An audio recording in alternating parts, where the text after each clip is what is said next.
Guys, we have a Ecu S3000 with this calibration of Megana, Renault Megana. I repaired it, and now I wanna introduce you located replacement of the IC. This is a main microprocessor, and these two transistors relate the pulse of coil ignition. And this IC with this number TLE7209 relate to throttle, electronic throttle, and this IC with the name of TLE6220 relate to injector, pulse of injector.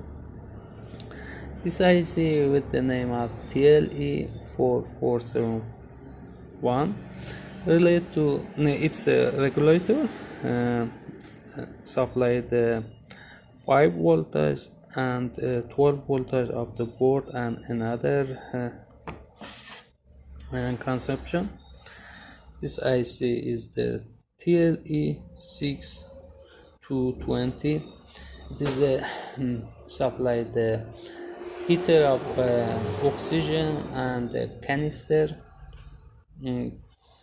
This IC is the interface between the throttle, electronic throttle, and this is related to RPM sensor, and this 8-pin IC is the CAN IC connect to another unit of the ECU. Thank you for watching my video.